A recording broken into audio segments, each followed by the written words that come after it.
Ismaël Dione, je suis le président de la plateforme Diobass 724. Alors, une initiative citoyenne aujourd'hui que vous avez entreprise, pourquoi avez-vous choisi cette forme aujourd'hui de primer les meilleurs élèves de la commune de notre Diobass? Merci beaucoup. Comme vous l'avez si bien décrit, donc c'est une initiative citoyenne portée par la plateforme Diobass 724 qui en est à sa première activité d'envergure. Et pour la première activité d'envergure, on s'était dit qu'on va en tout cas faire une activité dans le secteur de l'éducation parce qu'on sait que pour tout développement, on a besoin de ressources. Mais la première des ressources, c'est la ressource humaine. Donc c'est pourquoi on s'est dit, nous allons nous attaquer en tout cas au secteur de l'éducation. Et on a jugé nécessaire de primer, n'est-ce pas, les meilleurs élèves des collèges et lycées du Diobass. On a fixé, c'est-à-dire des critères. On s'est dit qu'il faut que l'élève ait une moyenne comprise entre 14 et 20 pour le lycée ou bien 16 et 20 pour les collèges. Donc on s'est retrouvé avec 25 élèves éligibles aux normes que nous avons établies. Et aujourd'hui, nous avons fait une tournée de remise. On en est à la deuxième journée de remise parce que hier, on a fait les villages de Bousnar, de Kermadaro, Toubagay, on a fait Poudjak, Kersadaro, Ngola. Au total, ils sont combien? Donc au total, on a 25, comme je l'ai dit, répartis entre les différents villages que je viens de citer. Aujourd'hui, nous avons fait Ngolfanying, on a fait Sangé, Kisan. On est aujourd'hui à Mbomboy, on vient de Djungan, donc c'est la dernière étape aujourd'hui. Et pour dire que l'objectif de cette initiative, dénommée les bourses de l'excellence, c'est-à-dire les trousseaux de l'excellence, c'est quand même de créer une émulation au niveau des autres élèves qui vont certainement envier les lauréats et également les booster à plus de performances scolaires. L'objectif, c'est ça. Donc on veut inciter les autres élèves à faire en tout cas des efforts pour être primés l'année prochaine, mais également aux lauréats, aux bénéficiaires, de continuer sur cette voie de l'excellence. Parce qu'on sait que si un élève parvient à avoir une moyenne de 14 minimum, donc si c'était au baccalauréat, il serait en tout cas dans la catégorie des mentions. Donc pour dire que ce que nous voulons, c'est que dans un contexte de baisse généralisée des niveaux des élèves, nous voulons quand même que les élèves du Diobass puissent continuer à faire des efforts et à sortir carrément du lot. On a la meilleure moyenne qui est de 18-16, donc qui est obtenue par un élève du CM de Poudjak. Un élève qui peut parvenir en classe de 4e à avoir une moyenne de 18, je pense que ça quand même c'est à encourager et à féliciter.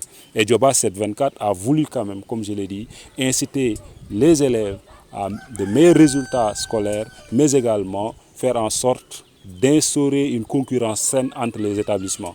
Parce que si on dit que la meilleure moyenne c'est au niveau du CM de Poudjak, l'année prochaine le CM de Taten peut se battre pour quand même faire, en tout cas obtenir la meilleure moyenne.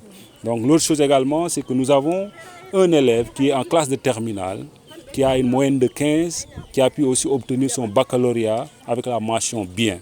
Et je pense que c'est tout l'objectif, en tout cas, de cette initiative que nous avons lancée, les trousseaux de l'excellence. Nous l'avons dénommé les trousseaux de l'excellence parce qu'on sait que quand on parle de trousseaux souvent, on pense un peu vraiment aux trousseaux scolaires où on met un peu les objets. Et aussi, on peut aussi penser au surplus de bourses qu'on accorde aux étudiants, n'est-ce pas, en début d'année, n'est-ce pas, la bourse trousseau. Donc pour dire que c'est vraiment une récompense aux meilleurs élèves du Diobass pour les inciter ou les encourager à rester sur la voie de l'excellence. Mais également une manière aussi de sensibiliser les parents sur l'importance des études de ces enfants, mais également les tâches ménagères qui sont souvent dévolues aux jeunes filles qui sont scolarisées. Tout à fait.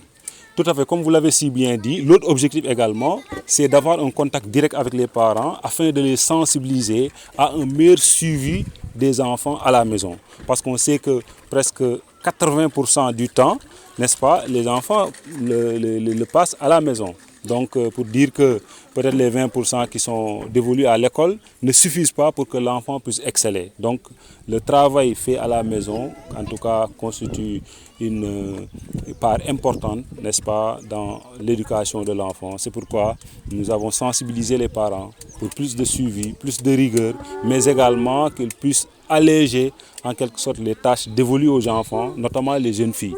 Parce qu'on voit qu'au niveau du lycée, il y a beaucoup de jeunes filles peut-être qui sont primées, mais on a plus de garçons au niveau du lycée que de filles. Donc pour dire que quand même, si l'élève atteint un certain niveau quand même, il faut que les parents l'accompagnent, l'aident à alléger certaines tâches ménagères, même si on sait que, à part d'être des élèves aussi, c'est des filles, mais quand même, on accorde beaucoup d'importance à l'éducation et on a dit aux parents que ce n'est pas quand même long, parce que si on accompagne l'enfant pendant 7 ans pour le cycle moyen et secondaire, donc on peut espérer quand même qu'il intègre l'université. Donc je pense que c'est pas long comme je l'ai dit comme cursus. Donc c'est vraiment tout le sens des trousseaux de l'excellence que nous avons lancés et que nous sommes en train de distribuer au niveau des élèves. Alors ce sommet que vous avez emprunté étant un homme politique, est-ce à dire que vous êtes en train d'amener des changements pour le type, pour le politique qu'on a toujours connu? Tout à fait, tout à fait. Donc je pense que là quand même c'est carrément un changement de paradigme. Parce qu'aujourd'hui on n'est pas à la veille d'élection, on n'est pas dans une pré-campagne ni une campagne.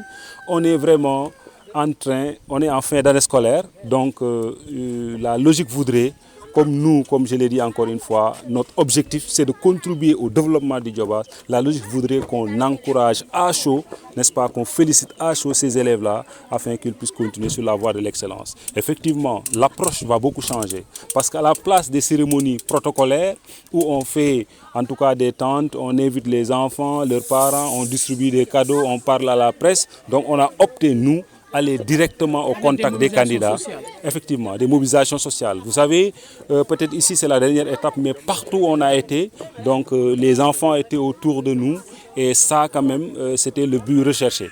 Parce que nous parlons certes aux parents, mais le message s'adresse surtout aux enfants. Parce que nous voulons que ces enfants-là prennent exemple des lauréats que nous avons primés avec les trousseaux de l'excellence pour que l'année prochaine aussi, eux aussi, puissent être primés.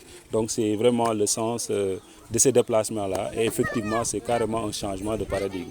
Un message par rapport à la jeunesse sénégalaise. Ces temps-ci, nous assistons quand même à une dégradation du tissu social. Un peu partout dans le pays, il y a des casses, des feux qui sont mis surtout par certains. Aujourd'hui, quel sera le message d'Ismaël? Oui, mon message à la jeunesse de manière générale, c'est qu'aujourd'hui, comme je l'ai dit, l'éducation est la base de tout.